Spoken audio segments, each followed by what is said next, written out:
안녕하세요, 디자이너 TK입니다. 우리는 매일매일 로그인을 하면서 살아가고 있습니다. 혹은 어딘가에 이미 자동으로 로그인이 되어 있죠. 이번 영상에서는 우리가 늘상 접하는 이 로그인 그리고 회원 가입 UX UI를 디자인함에 있어서 가장 기본적인 개념들을 최대한 실무적인 관점에서 한번 알려드려 보고자 합니다. 자, 이건 미리 간단한 로그인 그리고 회원 가입 과정에 대한 디자인을 진행해 본 것이고, 지금부터 이 화면 디자인들을 통해서 쭉 설명을 진행해 볼 건데요. 혹시 이런 피그마 파일이 필요한 분들을 위해서 잠깐 따로 이야기 드려보자면, 이 전반적인 과정을 담은 영문 버전의 피그마 파일을 제가 직접 만들고 운영하는 디자인 스토어 그래핀에서 판매를 하고 있습니다. 이렇게 다크모드도 제공을 하고 있고요. 그래서 실제 이 피그마 파일이 궁금하거나 필요하신 분들은 영상 아래 더보기란에 링크를 통해서 제 스토어에 구경을 와주시면 감사하겠습니다.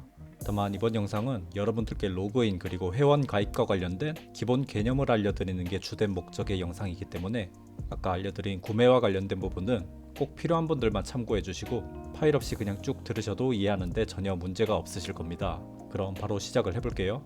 자, 이게 유저가 처음 들어왔을 때 맞이하는 페이지죠. 보통 이렇게 유저가 처음 맞이하는 페이지를 온보딩 페이지라고 많이 부릅니다. 이 페이지에서 보통 로그인의 방식을 결정하게 되는데, 이번에 그 방식에 대해서 짧게 설명을 드려볼게요. 이 로그인과 회원 가입이라는 것도 나름의 유구한 역사와 트렌드가 있습니다. 짧게 짚고 넘어가 보자면, 예전부터 인터넷을 사용했던 분들은 아시겠지만 최초에는 그냥 생 아이디와 패스워드로 회원 가입을 받았고 그걸로 로그인을 진행하는 게 일반적이었습니다. 하지만 이 방식의 경우 가입자에 대한 본인 인증 절차가 꽤 까다롭다는 문제가 있었죠. 그래서 이후에 많이 사용되는 게 바로 이메일 아이디와 패스워드 방식이었습니다. 요즘도 많이 쓰이죠. 회원가입을 할 때 아이디를 가입자가 이미 가지고 있는 이메일 주소로 설정을 하는 거죠. 그러고 나서 회원가입 진행 중에 해당 이메일로 본인 인증 절차를 거치는 방식입니다. 이따가 피그마를 보면서 자세히 설명드려 볼 거고요. 자, 그렇게 이메일 아이디와 비번 방식으로 회원가입을 했을 때 이렇게 이메일로 계속하기를 눌러서 보통 이런 식으로 로그인을 하게 되죠. 이 방식도 많이 쓰이는데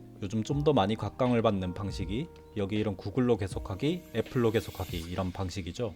아마 보시는 여러분들도 익숙한 방식일 건데, 기존에 가입한 구글이나 애플, 페이스북, 네이버, 카카오와 같은 대형 플랫폼의 로그인 정보를 가져와서 그 정보를 통해서 로그인을 하는 것이죠. 근데 이 방식의 경우 우리는 로그인이라고 해야 할까요? 아니면 회원 가입이라고 해야 할까요? 사실 이 방식으로 어떤 서비스에 최초로 로그인을 시도하면 개발적으로 봤을 때 로그인과 회원 가입이 동시에 이루어지기 때문에 그 둘 중에 뭐라고 단정 짓기 좀 애매합니다. 그러다 보니 일반적으로 이런 식으로 구글로 계속하기, 애플로 계속하기와 같이 좀 애매하게 표현하는 것 같기도 해요. 이런 방식을 보통 오어스 로그인이라고 부릅니다. 여기서 오어스는 오픈 어서라이제이션의 약자인데, 이런 구글, 애플, 카카오와 같은 제3자 서비스의 이메일 아이디 있죠. 이 정보를 공개적으로 가져와서 그 정보를 통해서 로그인을 한다는 의미로 보시면 됩니다. 예를 들어 구글로 계속하기를 하면 구글의 아이디나 구글에서 가입한 이용자 이름 정보 같은 걸 해당 서비스에서 그대로 가져와서 회원 가입을 시키는 방식입니다.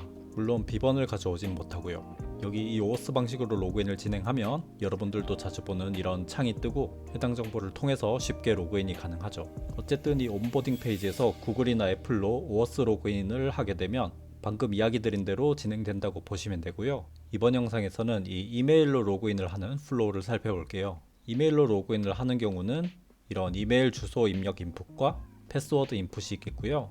인풋을 이렇게 보면 입력을 하려고 활성화시킨 인풋의 경우 이렇게 아웃라인 색상이 다르죠. 이런 걸 포커스 상태라고 합니다. 이 인풋의 상태와 관련된 설명은 제가 이후에 인풋 컴포넌트 영상을 따로 제작을 해서 한번 설명드려 보도록 하겠습니다. 그래서 이렇게 이메일을 입력하고 비밀번호까지 입력을 해서 아이디와 패스워드가 가입했을 때 입력했던 정보와 일치를 한다면 바로 로그인이 완료되겠고요. 그게 아니라면 이렇게 로그인 실패가 될 겁니다. 이런 식으로 예외적인 상황에 대한 처리를 해주는 게 UX UI 디자인에 있어서 굉장히 중요합니다. 보통 이런 UX UI 디자인을 처음 하면 성공적인 케이스, 즉 해피패스 상황에 대해서만 열심히 디자인을 하고 이런 예외 케이스들을 등한시하는 경우들이 종종 있는데, 사실 엄밀하게 모두 중요한 디자인들이거든요. 그래서 이런 예외 처리를 잘 챙기는 게 좋은 UX 디자인이라고 할 수 있겠습니다. 보통 이런 걸 예외 처리라고 하거나 밸리데이션이라고 부르기도 하는데, 두 개가 엄밀하게는 의미가 다르지만 실무적으로 이런 케이스에 비슷하게 자주 사용되는 용어니까 참고해 주시면 좋을 것 같습니다. 그래서 아이디나 비번이 일치하지 않는 경우에 이런 실패 메시지를 띄워서 처리를 해주었고요. 그 외적으로도 살펴보면 비밀번호 쪽에 이 눈 버튼을 켜서 이렇게 숫자를 확인하는 기능도 있겠고요. 그리고 이런 식으로 뭐 비밀번호를 까먹었을 때에 대한 버튼도 따로 마련을 해둬야겠죠. 이 비번을 잃어버렸을 때는 요즘은 비번을 복구하는 것보다는 재설정을 하는 방식을 많이 사용을 하는데, 그 부분도 나중에 기회가 되면 따로 한번 다뤄보겠습니다. 이번 영상에서는 이 부분은 생략을 하겠고요. 자, 이렇게 해서 로그인 부분은 간단하게 살펴봤고요. 바로 이어서 회원가입도 한번 살펴볼까요? 온보딩에서 여기 계정이 없으신가요? 해서 회원가입 쪽을 누르면 이렇게 회원가입 페이지로 이동을 하게 되는데, 자, 이 회원가입의 경우 이런 식으로 확인 패스워드를 한 번 더 입력받는 방식이 일반적으로 많이 쓰여 왔는데, 최근에는 이렇게 한 번만 입력받는 방식도 꽤 많아진 것 같습니다.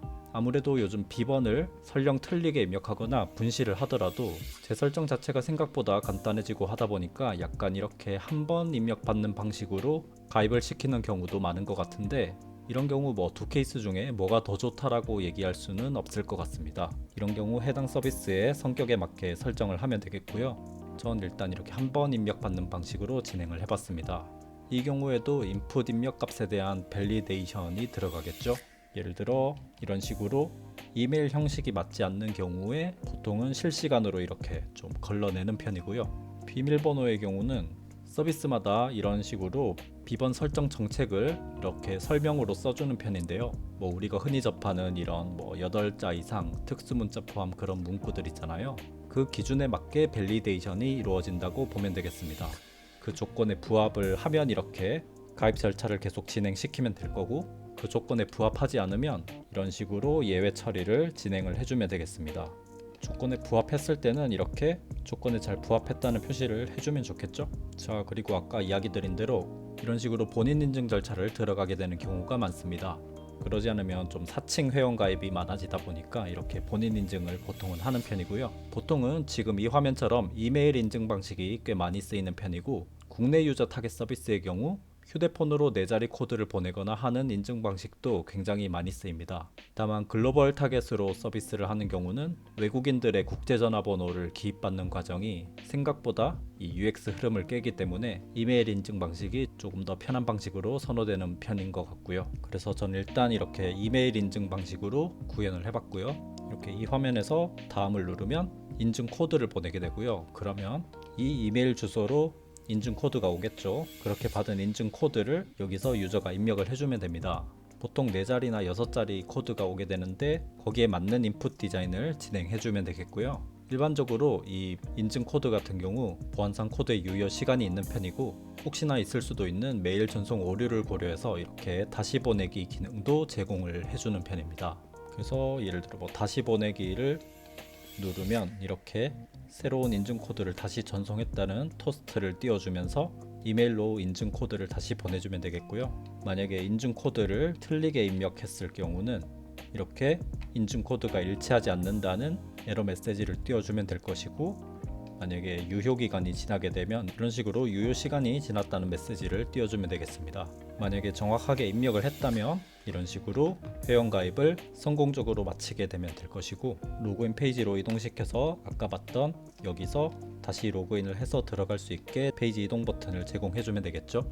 보면 제가 모바일 기준과 이렇게 태블릿 기준으로 디바이스별 디자인을 잡았는데, 뭐 데스크탑일 경우는 상관없겠지만 이런 모바일이나 타블렛 같은 경우는 이런 UI UX 디자인을 진행할 때 주의할 점은 이런 식으로 키보드가 올라왔을 때 높이를 잘 판단해가면서 진행을 해야 한다는 점입니다. 이게 이런 식으로 키보드 때문에 입력이 은근 불편해지는 경우도 발생하기 때문에 이런 키보드 부분도 잘 챙기면서 디자인을 진행하면 훨씬 유저 편의성이 올라가겠죠. 자, 이렇게 이번 영상에서는 로그인과 회원가입의 UX UI 디자인을 함에 있어서 알아두면 좋은 기본적인 개념들을 한번 알려드려 봤습니다. 도움되셨다면 구독, 좋아요 부탁드릴게요. 감사합니다.